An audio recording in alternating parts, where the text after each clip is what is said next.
Hi, guys, and welcome to Classic Rock and Country Music Facts and Trivia. Appreciate you being here. Please subscribe if you have not yet. Uh, Today's video it's on, hold on just a second here. Let me get this straight. Some stories about rock stars that kind of sound made up, but they ain't. Take a look. Let's do it. Okie dokie. Let's start with Eddie Van Halen drove a tank through Beverly Hills to get a guitar back. Rock feuds are nothing new, but rarely has a rocker overreacted to a minor situation the way that Eddie Van Halen did. It happened when he was introduced to Limp Bizkit frontman Fred Durst. They decided to jam together at the latter's house.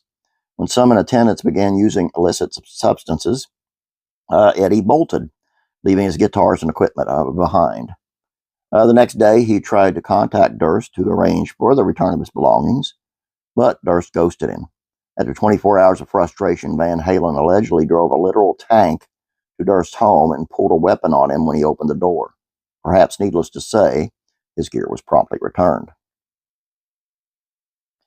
Billy Idol had to be carried out of a Thailand hotel by the military after being shot by a tranquilizer.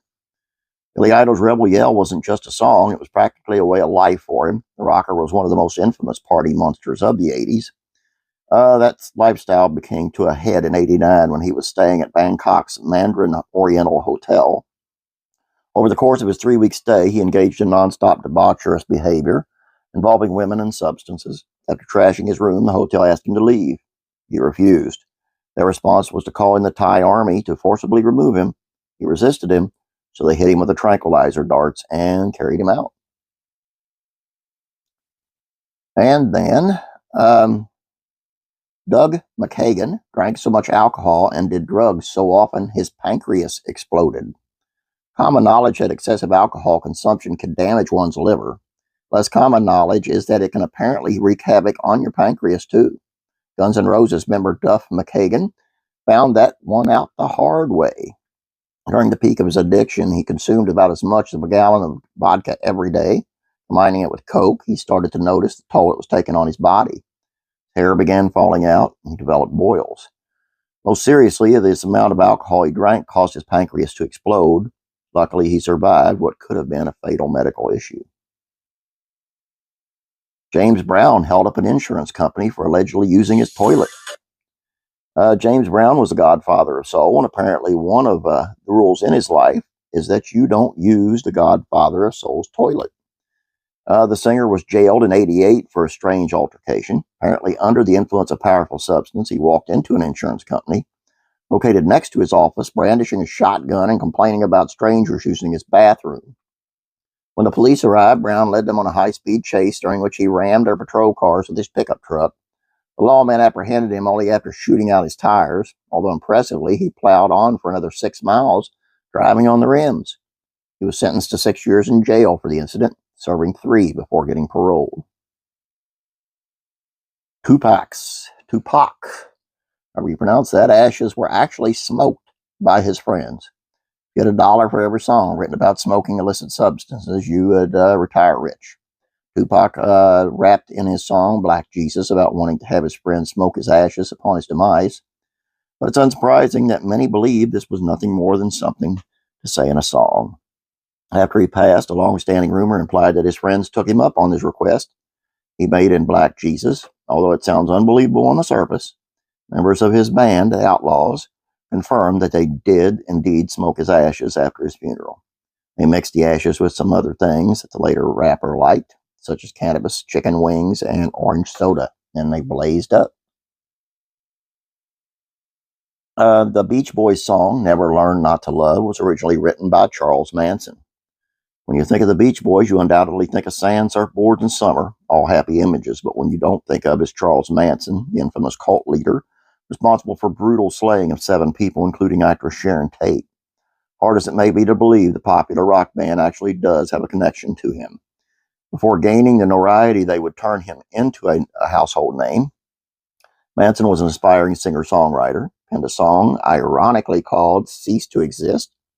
Later, he became friends with Beach Boys drummer Dennis Wilson after a chance encounter. They began working on music together. Beach Boys brought Cease to Exist from him, after which Wilson gave it a poppier beat, changed the title to Never Learn Not to Love, and to Manson's significant outrage, took sole songwriting credit. Nikki Sixx was declared legally dead and came back to life hours later. Sadly, too many rock stars have passed long before their time, but many have perished and came back to life, though Nikki Sixx from Motley Crue is one who did. Right before Christmas of '87, he and his friends were shooting up. He OD'd and was unable to be awakened. A woman in attendance at the party gave him CPR until the paramedics arrived. They in turn gave him some adrenaline to counteract the drug. Sixx claims to have been an out-of-body experience during this time, including the proverbial seeing of the white light. He woke up in the hospital several hours later, but not before news spread that he had been declared legally dead. And last but not least for this one, Ace Fraley chugged a bottle of perfume because he heard there was alcohol in it. You may have heard stories of alcoholics drinking things like mouthwash for the alcohol content. Kind of gross, but Kiss rocker Ace Fraley went on a step further. He and his bandmates were stuck in a limousine, and Fraley started craving a drink. There was no alcohol in the vehicle, to his dismay. There was, however, a bottle of perfume. One of the guys told him the perfume has a high alcohol percentage. Fraley grabbed the bottle and guzzled it down in one massive gulp. Probably didn't taste good, but his breath most likely smelled fantastic. Fortunately, Fraley eventually achieved sobriety. And that's all for this one. I have more of these. If you're interested, let me know.